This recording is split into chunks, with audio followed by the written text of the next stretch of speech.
Lemus Martin. Ella es doctora en biología molecular, investigadora de tratamientos contra COVID, tiene un doctorado por la Universidad de Oxford. Doctora, enormes gracias por permitirnos este diálogo y este espacio. Muy buenas noches. Buenas noches, con gusto, Leonardo, y con gusto, Enrique y Víctor. Muchísimas gracias, doctora. Enrique Quintana, muy buenas noches. ¿Qué tal, Leo? Buenas noches, Víctor. Buenas noches, doctora Rosalind. Bienvenida. Muy buenas noches. Gracias. Don Víctor Piz, muy buenas noches. Bienvenido. Gracias, Leonardo. Buenas noches. Saludos, Enrique. Doctora, bienvenida. Saludos en Washington. Gracias. Bien, pues, doctora, llamar a su puerta y pedir su orientación, su lectura por lo que estamos viendo en el mundo respecto a la pandemia, al COVID, lo que está sucediendo en Europa, lo que ha sucedido con extrema gravedad, me parece, en los Estados Unidos, con un crecimiento desmesurado, decenas de miles de contagios por día están sucediendo en las últimas semanas en los Estados Unidos. Este debate en torno a las vacunas, si ya están, si no están, si la FDA, la agencia médica de los Estados Unidos, de Federal Drug Administration, va a empezar a otorgar ya permisos y licencias. Hay varios formados ahí pidiendo autorización. Pfizer es uno de ellos. Y luego, por supuesto, analizar el caso de México y lo que ha sucedido acá. Acá hemos rebasado ya cifras muy relevantes, arriba de 102, 103 mil decesos y pues más de 1.070.000, 80.000 contagios, números muy preocupantes. Entonces, a lo mejor podríamos empezar, doctora, por decir dónde está en este momento la pandemia a nivel mundial, qué estrategias desde el punto de vista clínico, desde el punto de vista biológico han resultado eficientes. Y después, si le parece, vamos avanzando en términos de los avances de las vacunas y qué podemos esperar para ese momento. Si es tan amable, doctora Lemus Martin. Sí, claro, Leonardo. Pues la pandemia ahora está en un punto crítico. Estamos en diferentes países, México, Estados Unidos incluidos, están en un punto que es incluso más devastador que el punto principal donde iniciamos en marzo o en abril. Se espera que las próximas semanas van a ser críticas, sobre todo porque, vienen las fiestas decembrinas, hay muchas festividades y ya se está viendo, se está observando lo que se llama una fatiga pandémica. Las personas ya están cansadas de seguir las medidas, las personas ya simplemente ya no están siguiendo las medidas por este fenómeno que se llama fatiga pandémica, además del fenómeno de la desinformación, ¿no? Cabe aclarar que en muchos países ha sido clave la desinformación por parte de los líderes de los diferentes países que han visto la pandemia y han retratado esta pandemia como algo que es simple, ¿no? El ejemplo de Estados Unidos con Trump, también en México tenemos a AMLO también siempre diciendo que todo está en control, que no pasa nada, que hay camas disponibles, etcétera, cuando sabemos de entrada en términos epidemiológicos que no es así, ¿no?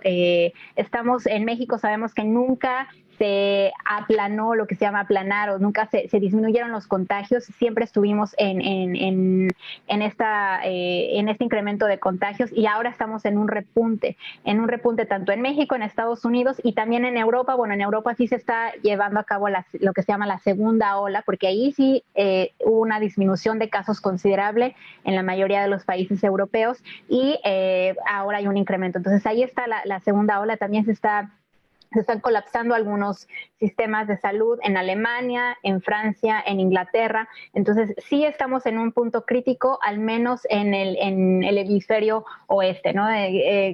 Recordemos que Asia hasta el momento está en control. Ellos han puesto el ejemplo de cómo controlaron la pandemia en muchos países. Japón, Corea del Sur, incluso China, que es donde inició la pandemia, ahora están en control.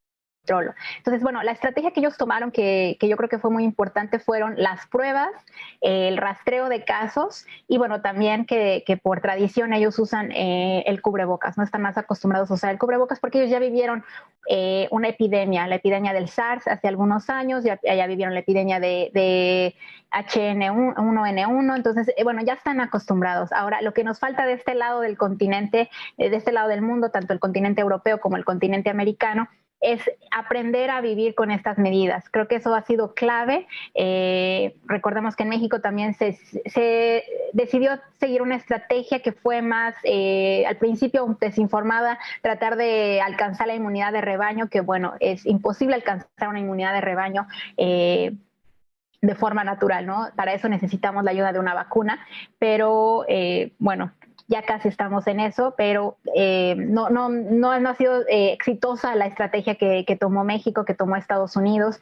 Entonces, sí estamos viviendo un caos total. Los médicos ya están totalmente fatigados. En México, por ejemplo, no han tenido descansos, al menos en Estados Unidos sí se ha sabido que los médicos han tenido por lo menos algunas semanas de descanso. En México ya no hay descanso, los médicos están totalmente fatigados, las enfermeras. Entonces, estamos viviendo un punto crítico. Esto va a ser un punto crítico que puede ir avanzando o puede ir disminuyendo. Eso va a ser decisión también mucho de la población. La población, seguir las medidas. Hasta el momento se ha visto que la mejor medida hasta el momento que puede ser llevada a cabo por la población sin necesidad de que los gobiernos implementen medidas o pongan castigos, etcétera, ha sido el uso de cubrebocas. El uso de cubrebocas científicamente se ha comprobado que es hasta el momento la mejor vacuna y la que es más efectiva antes de que exista una vacuna. Porque recordemos que aunque exista la vacuna no va a prevenir que entre el virus a nuestro sistema. Lo que va a prevenir es que, bueno, nuestro cuerpo esté más preparado, va a estar más preparado nuestro sistema inmune para luchar contra una posible enfermedad, pero no va a prevenir que el virus entre a nuestro cuerpo. Lo que sí va a prevenir que el virus entre a nuestro cuerpo es el cubrebocas. Eso es súper importante. Se ha visto que se disminuye mucho más la posibilidad de adquirir el virus si las dos personas que están cercanas usan cubrebocas. Obviamente se disminuye si solamente una porta el cubrebocas y la otra no, pero aún así podemos estar protegidos y proteger a los demás. Entonces aquí se está viendo un punto de civilidad, ¿no? Tratar de dejar a un lado el egoísmo, que creo que ha sido el punto clave en las últimas semanas, ¿no? Que las personas simplemente se les ha dicho, incluso en Estados Unidos, se informó, se hizo campañas para decirles a bastantes personas, a la población en general, que no viajaran en Día de Acción de Gracias. Y bueno, 50 millones de estadounidenses viajaron, no les importó, viajaron, y entonces va a ser lo mismo en Navidad, va a ser lo mismo en México. Estamos viendo ya la tasa de contagio está aumentando, se están llevando a cabo, viajes de personas de Estados Unidos de vacaciones a México, se están viendo playas llenas en diferentes países. Entonces ya se está viendo un caos y esto conforme avancen las semanas va a ser todavía peor. Entonces creo que sí es importante que cada uno de nosotros pensemos, dejemos a un lado el egoísmo, pensemos en la civilidad, ¿no? En proteger también a los demás y bueno, en protegernos a nosotros mismos, porque también ahí hay una desinformación clave, ¿no? Las personas piensan que al haber adquirido la enfermedad y haber sido asintomáticos o haber tenido una enfermedad leve, bueno, ya están inmunes de por vida. El propio presidente Trump lo pensó, no es cierto. Estamos solamente inmunes en algunos meses, puede ser incluso años, pero todavía no lo hemos confirmado científicamente. Pero además las secuelas que va a dejar la enfermedad son graves en el futuro, ¿no? Entonces estamos viendo un colapso de salud pública que en algunos años vamos a ver todas estas secuelas. En 10 años vamos a ver personas que son jóvenes, que fueron asintomáticos, pero en el futuro van a tener problemas cardíacos, problemas de depresión, de ansiedad, problemas renales, etcétera, ¿no? Porque apenas estamos conociendo al virus. Todavía nos falta mucho por conocer, pero bueno, la pandemia ha venido, hay cosas positivas, ¿no? Ha venido a cambiar la ciencia también, porque a pasos agigantados y acelerados se están desarrollando vacunas que nunca se habían desarrollado antes, como por ejemplo las vacunas genéticas, las de RNA, nunca se habían desarrollado. Es la primera vez que las vamos a tener y esto va a darnos un arma científica para desarrollar mejores vacunas en el futuro e incluso luchar contra otras enfermedades porque se pueden usar incluso para cáncer, ¿no? Hay una posibilidad ahí. Entonces estamos avanzando a pasos agigantados, la ciencia está avanzando, pero también hace falta una cooperación muy importante entre el gobierno, los científicos y el público en general. Ahí tiene que haber una comunicación importante y creo que la falla y por qué estamos en este punto crítico es porque no hay una comunicación entre el gobierno, entre la ciencia, no se escucha a los científicos y el público en general tampoco está escuchando al gobierno ni a los científicos. Entonces creo que eso sería muy importante. Se ha visto que en Europa, por ejemplo, ellos salieron de la primera ola con medidas, de confinamiento, pero no tendríamos que llegar a un extremo de confinamiento total, ¿no? Si se siguieran las medidas. Se dice que si solamente, ponemos un ejemplo estadístico, si 9 de cada 10 personas usaran el cubrebocas, disminuiríamos al menos en 40% las muertes que se están presentando. Entonces, por eso es muy importante el uso de cubrebocas. Es la mejor arma que tenemos hasta el momento. Pues, doctora, fíjese, me parece importantísimo el panorama que nos describe, un punto crítico, caos, dice usted, y la mejor medida, entendemos claramente que el cubrebocas no vacuna, no construye o fortalece el sistema inmunológico, eso lo harán las vacunas en el momento en que lleguen, pero el cubrebocas sí previene. Tan solo esta semana que termina, nuevamente el presidente mexicano volvió a decir que no había comprobación científica de que el cubrebocas sirviera, lo cual pues es muy lamentable que por un capricho político se ponga en riesgo a tanto segmento de la población. Si aquí se hubiera usado el cubrebocas desde el principio, probablemente estaríamos, usted dice, un 40% abajo. A lo mejor podríamos tener la mitad de fallecimientos en México si se hubiera usado el cubrebocas desde el principio. Enrique, por favor.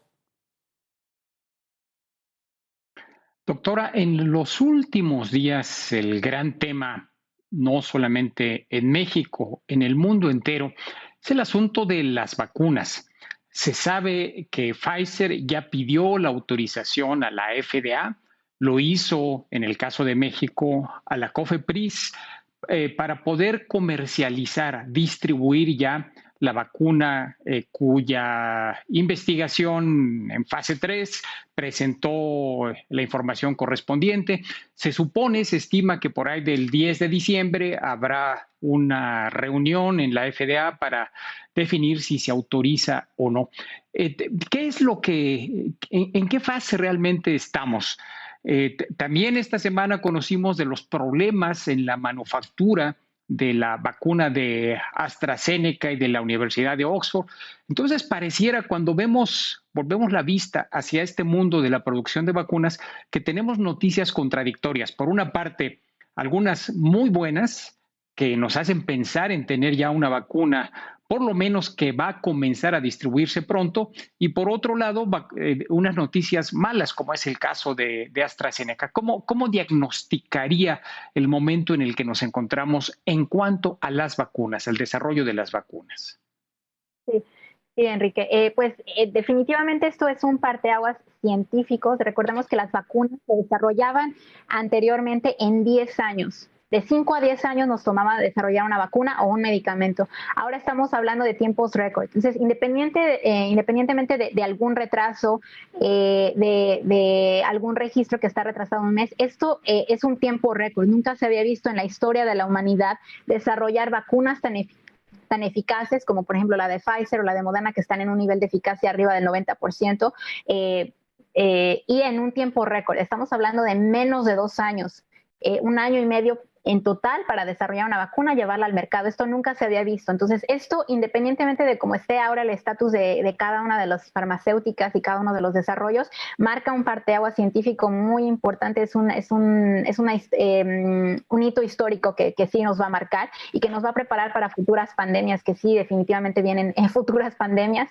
Pero bueno, recordemos que se están desarrollando 200 desarrollos, ¿no? De esos 200 desarrollos fueron avanzando unos más que otros. Obviamente esto es parte del propio desarrollo, que existan efectos secundarios, que fue el caso de AstraZeneca, que por eso se retrasó, errores en la producción. Estos tipos de errores son comunes, pero obviamente como antes teníamos el tiempo, no nos surgía tanto tener una vacuna, ¿no? Podíamos tomarnos el tiempo para evaluarlos más. Entonces ahora estamos con una carrera contra el tiempo prácticamente, ¿no? Y sí hay una carrera, la carrera de la vacuna desafortunadamente se ha vuelto política también, se ha vuelto por parte de algunos gobiernos, por ejemplo el gobierno ruso lo está haciendo como una propaganda política, entonces ahí hay otros intereses, pero bueno, como estamos hasta ahora todavía no tenemos una vacuna eficaz y segura que esté aprobada. La más cercana es la de Pfizer y bueno, en segundo lugar la de Moderna, que son las que han mostrado la mayor eficacia y que ya están en proceso de pedir lo que se llama una aprobación de emergencia, ¿no? No es una aprobación global, no una aprobación total comercial, es una aprobación de emergencia que se aprueba con resultados preliminares. ¿Qué quiere decir esto? Bueno, la fase 3 usualmente tardaba 3 años, eso es lo que tarda por protocolo, entonces ahora solamente en algunos meses teniendo los primeros resultados preliminares, con eso se prueba, se puede aprobar de emergencia, ¿no? No se tiene que terminar totalmente el estudio de fase 3 y en este punto estamos. Ahora, la FDA Pfizer ya otorgó los documentos necesarios. La FDA puso un requisito después de lo que pasó con AstraZeneca de que querían observar los datos de seguridad del estudio clínico como tal 2 meses atrás. Entonces, Pfizer tuvo que ingresar eso a la FDA evalúa, si para ellos es suficiente, se aprueba de emergencia, si para ellos no es suficiente, entonces se tiene que continuar de cualquier forma el estudio clínico y entonces ya con más datos ya se podría pedir una nueva solicitud de emergencia, ¿no? Pero estamos en muy buen tiempo. Ahora, no porque se apruebe, quiero aclarar, no porque se apruebe en la FDA, se va a aprobar en México automáticamente. Y creo que hay un poco de también desinformación al respecto. Y bueno, aunque se aprobara que eso le corresponde a COFEPRIS, ya se está sometiendo también el dossier, ya Pfizer otorgó la información. También COFEPRIS está enfrentando algo que también no conocía, ¿no? La FDA ya está más acostumbrada ahora a la aprobación de emergencia porque ya está aprobando varios kits de diagnóstico. Recordemos que también hay 2 terapias ya de anticuerpos aprobadas en Estados Unidos de emergencia, una de Eli Lilly y la otra de Regeneron, que es la que usó Trump. Entonces ya hay 2 terapias que también se aprobaron de emergencia. La FDA ya tiene esa estructura ya definida. COFEPRIS desafortunadamente no tiene porque no se ha tenido que aprobar algo de emergencia, ¿no? Entonces, COFEPRIS está enfrentando ese reto. ¿Qué va a pedir? Cada organismo regulatorio es independiente, sí se basa quizás en que COFEPRIS ya se basa en que la FDA apruebe, entonces ya es una base de que sí se puede aprobar en México, pero también depende mucho de los requisitos que ellos van a poner y qué tan rápido lo hacen. Ahora, de ese punto al punto en que ya esté totalmente distribuida la vacuna, todavía queda mucho camino. No es de inmediato que se dé la aprobación y que ya va a estar en el brazo de las personas de inmediato, sobre todo esta nueva vacuna, como es una nueva tecnología de RNA mensajero, se tiene que tener en una temperatura muy específica que es menos 70 grados centígrados y para eso se necesitan ultracongeladores. Entonces Pfizer se adelantó y ellos, para ayudar a los diferentes países que no tienen acceso a esto, porque ningún país tenía acceso a esos ultracongeladores, desarrolló su propia tecnología y se va a enviar así a los diferentes países. Entonces ese reto ya está un poco subsanado, pero queda otro reto más, que es estas vacunas, la mayoría son de 2 dosis. Entonces, el reto de cómo controlar que las personas, recordarles a las personas que vayan al centro donde se va a aplicar la vacuna 3 semanas después o 4 semanas después, aplicarse la segunda dosis. Eso va a ser un reto, cómo llevar ese control, que realmente asegurarnos que las personas lo hagan. Va a ser el otro reto de a quién le va a tocar la vacuna primero. no se tiene que llevar un orden. En Estados Unidos ya se definió que va a ser por grupos. El primer grupo, que son los que se pueden quizás vacunar a finales de diciembre, si todo sale bien, serían, bueno, el personal médico, los trabajadores esenciales, no médicos, pero trabajadores esenciales, por ejemplo, de supermercados, etcétera, que estén en primera línea y más expuestos, y grupos de riesgo de enfermedades crónicas, mayores de 60 años, etcétera. Ahí se estaría hablando de esos grupos, y paulatinamente a lo largo de los meses se va a ir vacunando a la población, y luego se puede hablar de ya la población general. Bueno, podríamos estar hablando del siguiente año, primavera, verano del siguiente año, ¿no? Entonces no va a ser de inmediato. Creo que ahí hay una desinformación, y sí es importante aclararlo, porque muchas personas, de hecho, en Twitter ya están comentando, ok, bueno, ya va a estar la vacuna, entonces ya no me tengo que cuidar porque ya no me importa. Entonces no, nos tenemos que seguir cuidando. Incluso se está hablando de que a pesar de que ya esté la vacuna, ya se esté con las campañas de vacunación, vamos a tener que seguir con algunas medidas, porque no va a ser de inmediato para el 60% de la población, va a ser paulatino. Entonces algunos todavía nos vamos a tener que seguir cuidando en lo que nos corresponde aplicarnos la vacuna. Además todavía está por definirse cuánto tiempo nos va a proteger esta vacuna. No sabemos cuántos meses de protección o cuántos años de protección nos va a dar. Y si vamos a tenernos que reaplicar la vacuna, como el caso de la influenza, cada año o cada 2 años. Entonces eso va a ser un reto, pues, económico, de distribución, etcétera, pero poco a poco vamos a tener que ir resolviendo esos pasos. No es tan fácil, ¿no? Como ya se aprueba y entonces ya va a estar disponible en cualquier centro de distribución, ¿no? De hecho, en Estados Unidos ya se estaban preparando para esto.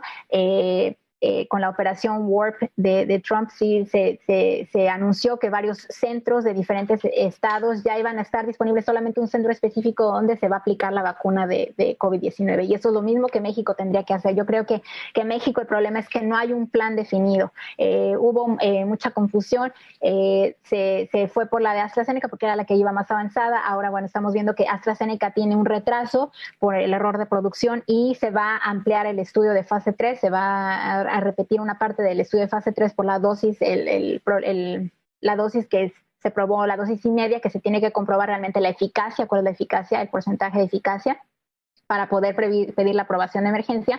Y entonces esto va a llevar un retraso de algunos meses, ¿no? Que era la que le apostaba a México, la de AstraZeneca, que era la más barata y que es la más fácil de transportar, ¿no? Que todavía sigue siendo la mejor opción hasta el momento para países en desarrollo, países, economías emergentes. Pero bueno, tenemos Pfizer, que va a ser, se dice que es la vacuna de los países en desarrollo porque es la que es más cara, la que se tiene que invertir más en ciertas tecnologías, en entrenar al personal que va a aplicarla, etcétera. Entonces sí se tiene que invertir todavía más en esa, ¿no? Entonces por eso se habla de que esa podría ser la vacuna de los países desarrollados. Pero bueno, estamos viendo que México sí está moviéndose, al menos hay buenos pasos, hay buenos inicios del camino. Entonces estamos en un buen inicio del camino para llevar a cabo el proceso de vacunación. Yo todavía considero que es muy importante que México tenga un plan definido. No se ha presentado esto. Se habla de, ok, ya se va a aprobar quizás en México por la COFEPRIS, pero ¿cuántos millones de dosis van a llegar? ¿Cómo se va a distribuir en los diferentes estados? ¿No? Hay estados en donde llevar una caja con hielo seco no es tan fácil, ¿no? Por las temperaturas que hay en ciertos estados, la distribución no va a ser tan fácil, ¿no? Entonces no solamente hay que apostarle a una vacuna, hay que apostarle a varias, porque no va a ser suficiente tener una vacuna de una farmacéutica.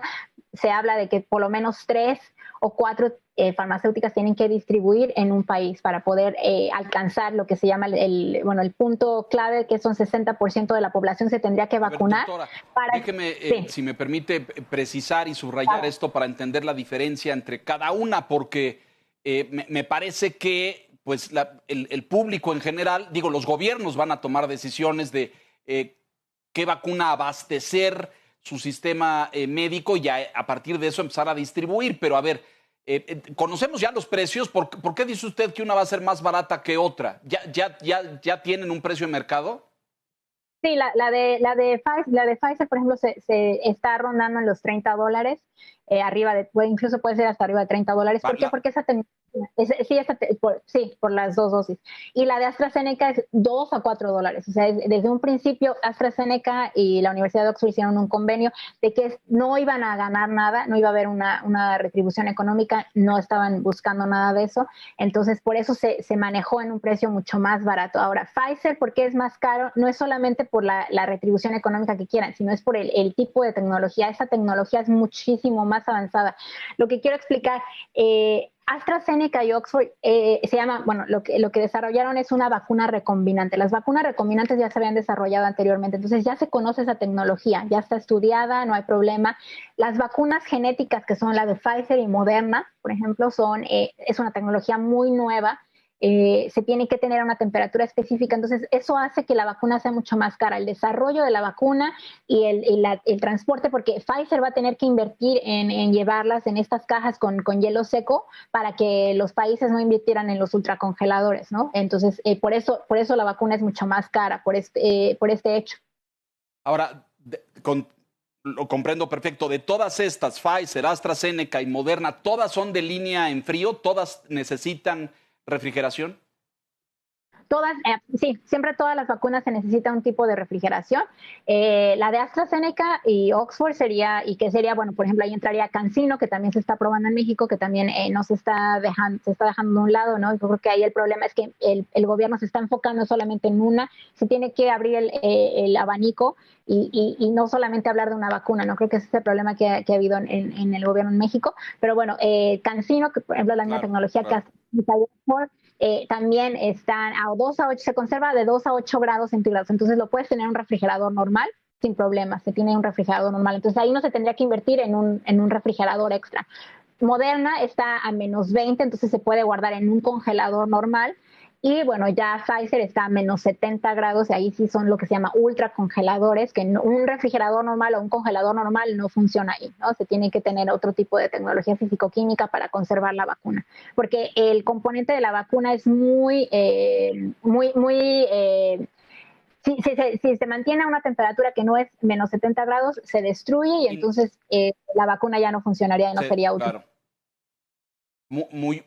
Muy inestable tal vez, es decir, si no se cumple el requisito de la temperatura, la vacuna deja de funcionar, deja de ser eficiente. Ahora, lo que usted dice es, los gobiernos, y hablemos de México concretamente, pero tendrían que diseñar estrategias multivacunas, es decir, que abastezcan con diferentes. Esto no producirá a mediano plazo el problema de que una será mejor que la otra o una será más eficiente que la otra. ¿Qué piensa de esto?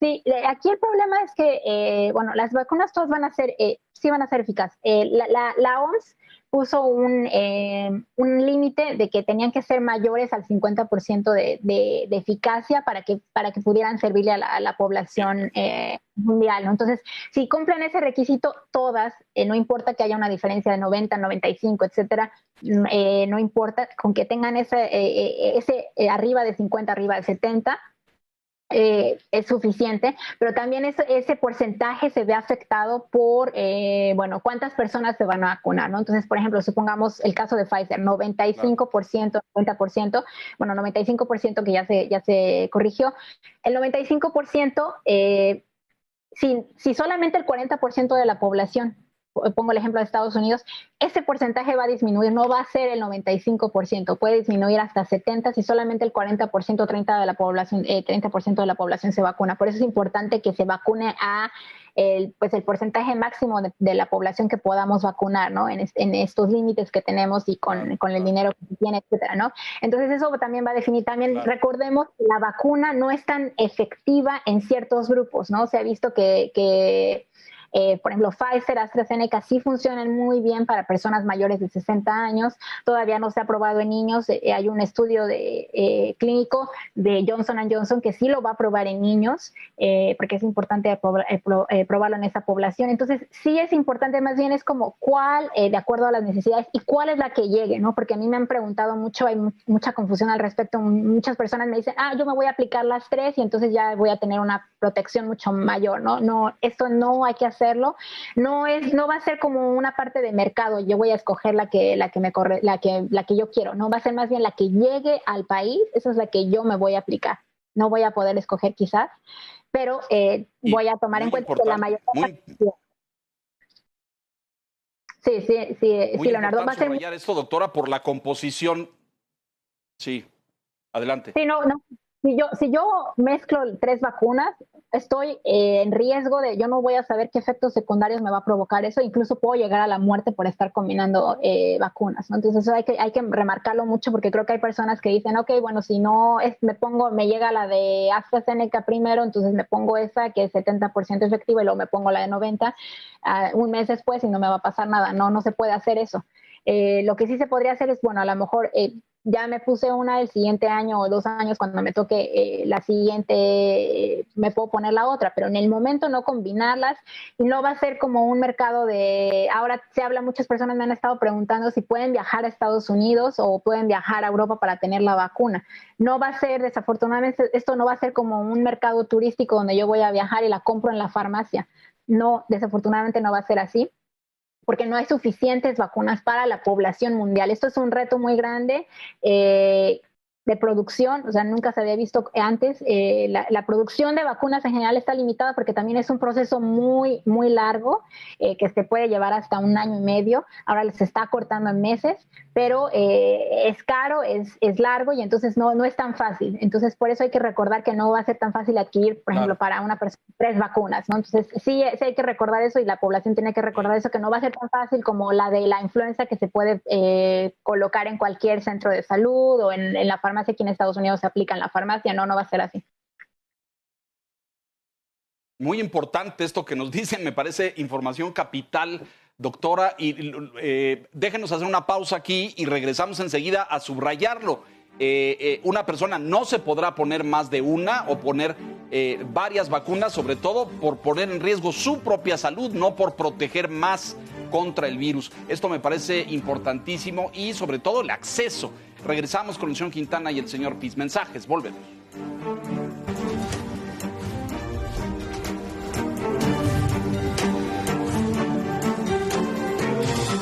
La tauromaquia vista desde diversos ángulos culturales y de negocio. Un espacio para toreros, rejoneadores, ganaderos y aficionados que se mezclan para tener un buen tiempo de toros.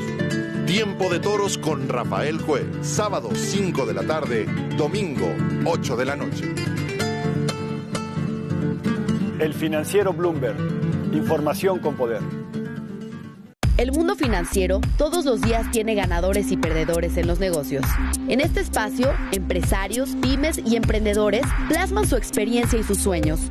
Ganadores y perdedores con Susana Sáenz. Lunes a viernes, 4 de la tarde. El financiero Bloomberg, información con poder.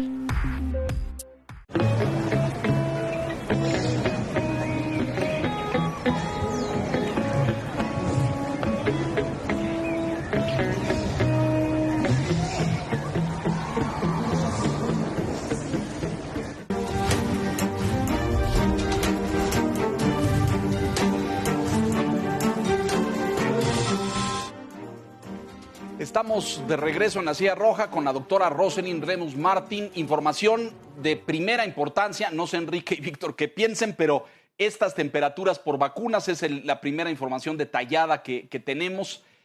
Para México va a representar un reto gigantesco, doctora, por la diferencia geográfica de este país y por las diferentes temperaturas. La costa, el Golfo, la península, el norte y la frontera con el país. Pues sabemos que hay temperaturas extremas. Mantenerla en frío va a ser muy, muy difícil. Enrique, no sé si quieras retomar algo de lo pendiente y luego vamos con Víctor, por favor. Simplemente una pregunta para entender, doctora Lemus Martin. Cuando se habla de la eficacia, hemos hablado del 95 de la de Pfizer, el rango de 60 hasta 90 en la de AstraZeneca. Surge la duda. ¿Y qué tal si yo me pongo la vacuna, supongamos la de AstraZeneca, y resulta que estoy en el 40% de la no eficacia? Es decir, ¿no es un poquito como la ruleta rusa? Es decir, hay una bala ahí en la pistola y a lo mejor me toca, a lo mejor no me toca. Es decir, me puse la vacuna, pienso que estoy protegido, pero si no tiene el 100% de la eficacia, ¿corro el riesgo, es pregunta, corro el riesgo de contagiarme a pesar de haberme vacunado? ¿Qué significa este porcentaje, doctora? Sí, sí, con gusto, Enrique. Sí, ninguna vacuna en el mundo es 100% eficaz. Ninguna se ha desarrollado que sea 100% eficaz, ¿no? Entonces, eso sí hay que aclararlo. Entonces, ¿qué quiere decir esto? Incluso en los estudios de fase 3, con AstraZeneca fue el caso muy sonado de un enfermero español que estaba en el estudio y, bueno, se enfermó aunque él estaba en el grupo de que sí se sabe que estuvo en el grupo que se le aplicó la vacuna, se enfermó de COVID, pero fue una enfermedad más leve. Ahora también estuvo el caso del voluntario que se murió en Brasil, ¿no? También todavía no estuvo claro si fue placebo, si fue vacuna, pero bueno, también se contagió de COVID-19. Lo más seguro es que fue placebo porque la enfermedad fue muy grave. Entonces, ¿qué quiere decir esto? Independientemente del porcentaje de eficacia, como lo mencioné, la vacuna no es la llave mágica que no me va a dejar va a cerrar completamente mi sistema para que no entre el virus. El virus todavía va a entrar, además porque recordemos, si ya me pongo la vacuna, entonces ya voy a estar saliendo a la calle sin cubrebocas, etcétera, que es lo que yo creo que la mayoría de las personas va a hacer.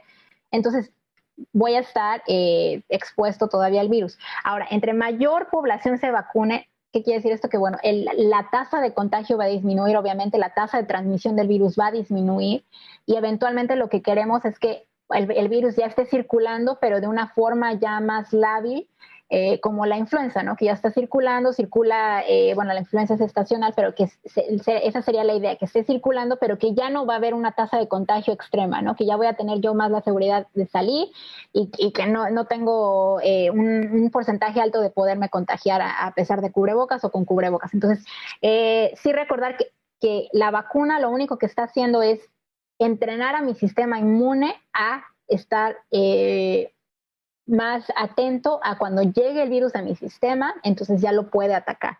Eso no quiere decir que no voy a desarrollar la enfermedad. Incluso puedo desarrollar la enfermedad, pero la voy a desarrollar con síntomas más leves. No voy a tener, aunque yo tenga una enfermedad crónica o esté en un grupo de riesgo, ya no voy a estar intubado, no voy a tener la posibilidad de hospitalizarme, ya no voy a tener ese riesgo de hospitalizarme. Simplemente voy a tener una enfermedad más leve, voy a tener algunos síntomas, y hasta ahí, ¿no? Entonces eso es lo que va a pasar, porque no vamos a ser 100% inmunes para nada y la vacuna no está protegiendo al que el virus no entre a mi sistema. El virus todavía puede entrar a mi sistema, pero va a atacar a mi cuerpo de una forma diferente porque el sistema inmune ya está preparado para atacarlo. Correcto, doctora, muy claro esto y muy preciso. Señor Piz, por favor. Sí, gracias. Leí esta semana una declaración que hizo la científica jefa de la OMS, en donde advierte que pese al anuncio de la llegada de estas vacunas contra COVID, tras estos progresos de Pfizer, de Moderna y AstraZeneca, que son pues las que llevan la delantera, solo entre 15 y 20% de la población mundial podrá vacunarse el próximo año. Entonces, un programa de vacunación más amplio va a llevar mucho tiempo para llegar a este 60% que mencionaba la doctora antes. Pero mi pregunta es, ¿qué tan grande, sobre la base de esta perspectiva que tiene la OMS para el mundo, qué tan grande, lo mencionaba Leonardo hace un momento, es este desafío de la vacunación en México, en términos de logística, en términos de distribución, porque si recordamos, el gobierno presentó su plan de compra de dosis para vacunar a más de 116 millones de personas, 20 millones de ellas durante el primer trimestre de 2021, y este programa de compras acordó adquirir entre 15 a 34 millones de dosis de Pfizer, dependiendo de las necesidades del país, para vacunar apenas a un rango de 7.7 a 17 millones de mexicanos. Estamos hablando en el arranque de prácticamente 10% de la población. La verdad es que el reto se ve muy, muy grande, doctora.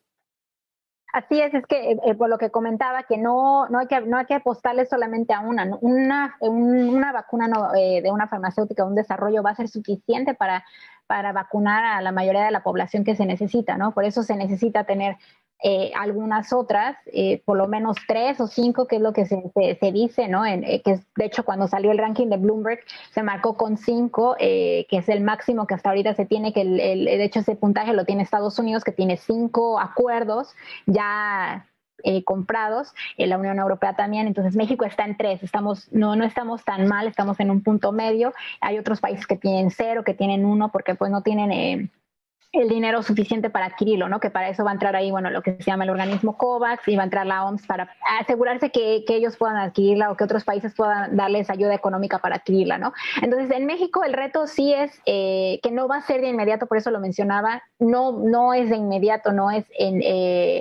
el que se desarrolle una vacuna. Una cosa es tener la vacuna y la otra va a ser el punto de la vacunación. La vacunación nos va a llevar varios meses, e incluso años. Se habla ya de que la vacunación global, cuando podamos tener a la mayoría de la población vacunada, sería en inicios del 2022. Es como lo ve la OMS globalmente, ¿no? Inicios del 2022, incluso todavía el primer semestre del 2022 podríamos estar en ese punto. Entonces, el siguiente año va a ser como los inicios de la campaña de vacunación. Vamos a ir paulatinamente los meses.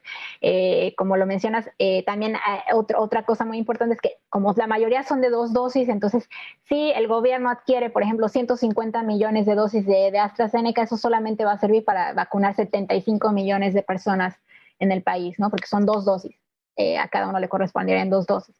Entonces, por eso se están desarrollando otras vacunas, como por ejemplo la de Johnson & Johnson, que es una dosis, que esa tiene la ventaja de que es una dosis. Entonces, esa está un poco más atrasada en la carrera, pero cuando llegue va a ser muy importante adquirirla, porque solamente es una dosis. Entonces, el gobierno no tiene que dejar. Creo que el problema es que ha dejado un poco de vista los otros desarrollos y se está enfocando en uno, pero ese uno no nos va a servir, y la población tiene que entender que aunque llegue la vacuna de Pfizer a México el siguiente año, no va a ser suficiente solamente para algún porcentaje muy pequeño de la población, y que todavía algunos van a tener que esperar y van a tener que seguir con medidas. Porque creo que esto es el problema, que las personas ya están ansiosamente esperando la vacuna como una llave mágica. No va a ser la llave mágica, la OMS también ya lo mencionó, y hay que seguirnos cuidando en este tiempo.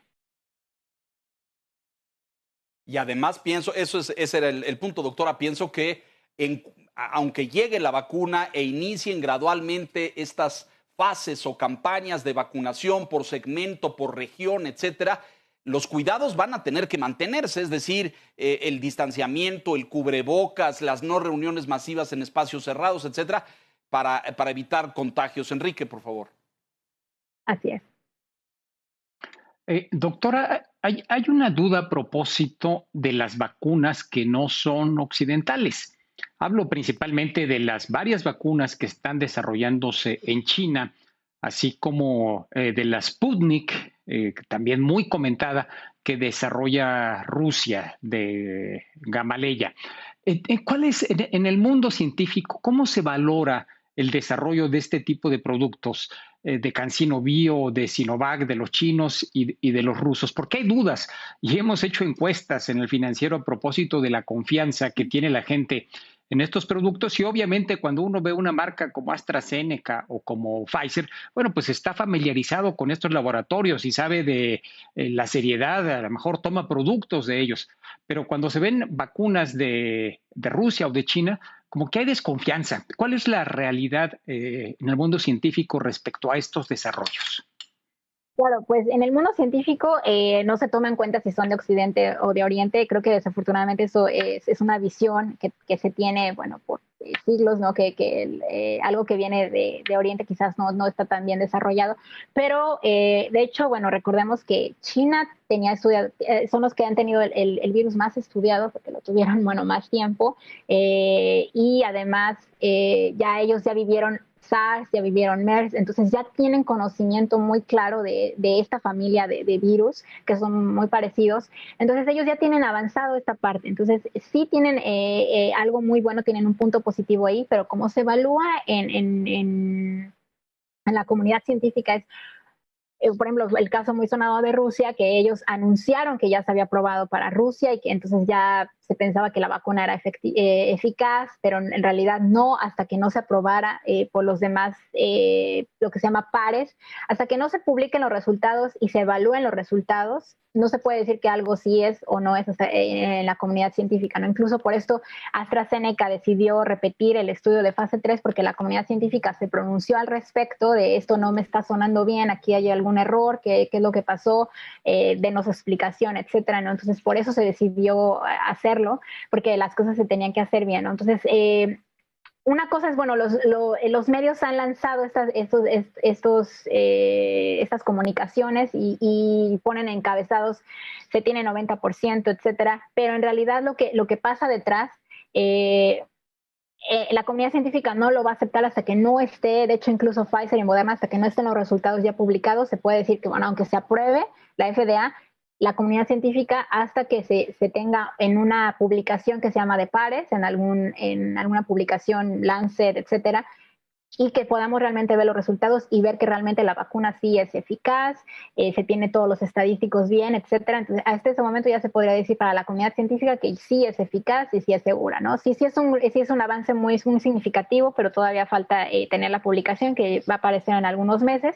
Por ejemplo, Rusia, desafortunadamente hubo mucha presión, se publicaron los resultados de fase 1, 2 y los científicos los evaluamos y vimos que pues no eran tan correctos como se planteaba, ¿no? Entonces, la OMS, de hecho, puso ahí una vigilancia más, y se va a poner una vigilancia más cuando se publiquen los resultados de fase 3 para evaluarlos y realmente criticarlos con lupa para ver si sí realmente son, porque, bueno, estamos hablando de que esto va a las vidas humanas, ¿no? Y ahora también quiero recordar que las vacunas, por ejemplo, las de Pfizer, Moderna, son muy nuevas, es una tecnología muy, muy nueva, que todavía no sabemos qué efectos secundarios va a causar a largo plazo en algunas personas, por ejemplo, que tengan enfermedades autoinmunes, etcétera. Hasta el momento se ha visto que son seguras, no hay problema, pero en el futuro todavía no se sabe porque es una tecnología muy nueva, ¿no? Eso lo vamos a ir viendo poco a poco. Lo ideal sería en alguna farmacéutica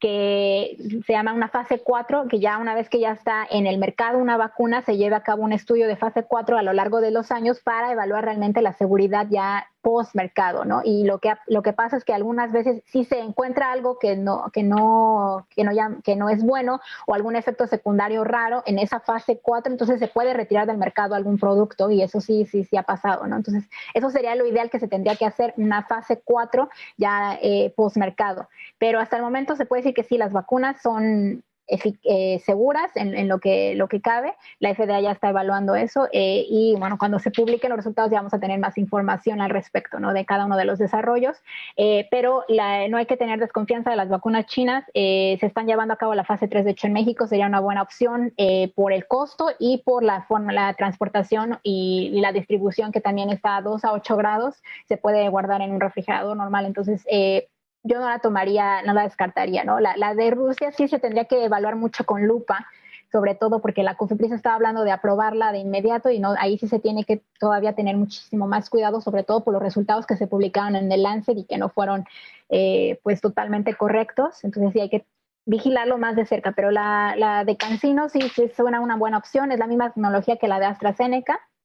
Ahora, también aquí el problema es que se habla de AstraZeneca, se habla de Pfizer, pero en realidad los que están detrás de los desarrollos son grupos de científicos pequeños en una universidad o en una compañía pequeña, ¿no? Por ejemplo, Pfizer fue BioNTech, que es una compañía pequeña, el desarrollo fue elaborado por ellos y solamente se contactó a Pfizer para tener la parte clínica grande, que sí es mucha inversión, y por eso se habla de Pfizer, pero en realidad los que están desarrollando las vacunas son en un laboratorio en la Universidad de Oxford o en un laboratorio en alguna universidad o en una compañía biotecnológica pequeña. Correcto, doctora, muy claro. Hay cosas que no sabemos todavía. Víctor, por favor. Sí, hace unos días se cumplió un año del primer caso confirmado de este nuevo coronavirus en Wuhan, China. Y pues esta semana el mundo cruzó la barrera de los 60 millones de casos positivos acumulados de esta enfermedad. Estamos acercándonos a 1.5 millones de muertes en el mundo. En el caso de México, pues también ya cruzamos las 100,000 defunciones, y puede ser que pronto esta enfermedad sea la principal causa de muerte en México. La pregunta, doctor, es, a un año de distancia, ¿habrá algo que todavía no sepamos de esta pandemia? Yo recuerdo que algunos de los científicos que han estado en esta silla roja, pues lo que han dicho es que pues no, sí ha sido muy, muy peligrosa, nueva sin duda para el mundo este coronavirus, pero no al grado de poner en riesgo a la humanidad por el hecho de que, bueno, ha avanzado tanto la ciencia, la tecnología misma. La doctora decía hace un momento que pues una de las cosas positivas es justamente la velocidad con que se están desarrollando las vacunas, a diferencia del pasado. Pero la pregunta es eso, o sea, ¿habremos conocido ya todo de esta pandemia o qué nos falta por conocer? Sí, desafortunadamente, Víctor, todavía no conocemos todo. Esto sí, tenemos mucha información, nos ha servido a los científicos para conocer más de virología, de genética, de biología molecular, incluso de salud pública. Esto va a ser muy importante. Esta pandemia nos deja lecciones muy importantes para la salud pública. ¿Por qué? Porque estamos viendo, desafortunadamente, está dejando al descubierto que hay enfermedades que no se estaban atendiendo, ¿no? Y que van a dejar desatendidas la pandemia, desafortunadamente. Por ejemplo, cáncer. Ahorita se paró todo, la atención, alguna atención se disminuyó de pacientes con cáncer o de pacientes que tienen otras enfermedades para enfocarse todo en la pandemia, en resolver la pandemia. Y bueno, esto va a dejar en claro que pues no teníamos bien claro tampoco lo de cáncer, ¿no? De hecho, bueno, pues mi caso es, yo inicialmente empecé investigación con cáncer, es mi campo mucho más de expertise, y entonces hay científicos como yo que nos hemos volcado de nuestros campos a estudiar el virus, a desarrollar medicamentos ahora para el virus, aplicar lo que ya conocíamos para otras enfermedades para esta pandemia. Y sin duda la información que se está adquiriendo es en una forma muy acelerada. Estamos adquiriendo información a niveles acelerados, niveles inmensos de diferentes campos, y esto nos va a dejar algo muy positivo para el futuro, porque como lo menciono, sí va a haber unas nuevas pandemias. ¿Por qué? Porque no sabemos, en el caso de esta pandemia, sí definitivamente fue una zoonosis, aunque personas crean que se creó en un laboratorio, yo la verdad creo que sí, saltó de una especie a otra. Entonces no sabemos qué especies, qué virus viven en algunas especies que no conocemos, y el cambio climático nos va a acercar a esas especies, a tener contacto con esas especies inevitablemente, y entonces va a haber pandemias en el futuro. Ahora recordemos, también se habla de la pandemia de las superbacterias, va a haber una pandemia mundial en el futuro porque no tenemos antibióticos que sean súper potentes ahora, y se está creando una resistencia de antibióticos inmensa. De hecho, incluso esta pandemia está dejando también esto, y entonces en el futuro vamos a tener ese nuevo reto, ¿no? De las bacterias que no conocemos, que se van a volver superbacterias porque ya van a ser muy resistentes a los antibióticos más potentes, y vamos a tener que desarrollar nuevos antibióticos, etc. Entonces vienen retos muy importantes, pero definitivamente esta pandemia nos deja muchas lecciones, y del virus todavía no lo conocemos, a pesar de que lo estamos estudiando inmensamente a pasos agigantados y acelerados. Todavía no lo conocemos totalmente, cuáles son las consecuencias que va a dejar y cómo actúa con cada una de las partes de nuestro sistema. Cada día estamos descubriendo nuevos efectos del virus. Por ejemplo, recientemente estaba leyendo que hay un efecto incluso bucal, que se pueden perder los dientes. Las personas que han tenido COVID-19 en el futuro pueden perder su dentadura, pueden tener problemas de encías, hay problemas en el cerebro, problemas renales, problemas en el hígado. Entonces se están estudiando los efectos en cada uno de los órganos y todavía no los estamos conociendo, y sí va a dejar, de hecho sí va a haber secuelas, y lo importante aquí es tener un buen plan de salud pública. Lo que nos deja de entrada como lección es que la salud pública que teníamos, el sistema de salud, no era tan bueno como pensábamos en ningún país, y que se puede colapsar, ¿no? Afortunadamente lo estamos resolviendo poco a poco, pero sí hay que mejorar todavía más los sistemas de salud e invertir más en salud. Eso sí sería una lección también muy importante para cada uno de los gobiernos. Pues sí, incrementar los presupuestos. Se nos termina el tiempo, doctora. Ha sido una conversación riquísima en información, en conocimiento, en acceso a detalles que no conocíamos, pero debemos concluir. Les pediría comentarios finales y conclusiones. Señor Piz, por favor. Sí, gracias. Pues agradecer a Rosalín que nos haya acompañado esta noche. Coincido, la verdad es que mucha información que no teníamos todavía claro. Creo que hoy lo estamos poniendo en la justa dimensión. Efectivamente, ya vienen las vacunas, pero bueno, todavía no han llegado, y en lo que llegan, pues tiene que haber todavía mucho cuidado por parte de la población, tiene que haber un buen sistema de salud en México, y una vez que estén las vacunas, bueno, pues no pensar que ya se ganó la partida contra esta enfermedad de COVID-19. Agradecer, Rosalín, por esta amplia exposición de temas asociados a la pandemia. Bienvenida, gracias. Con gusto, con gusto. Enrique, si eres tan amable. Doctora Lemus Martin, si me permite una analogía. Usted habló de la vacuna como el cubrebocas.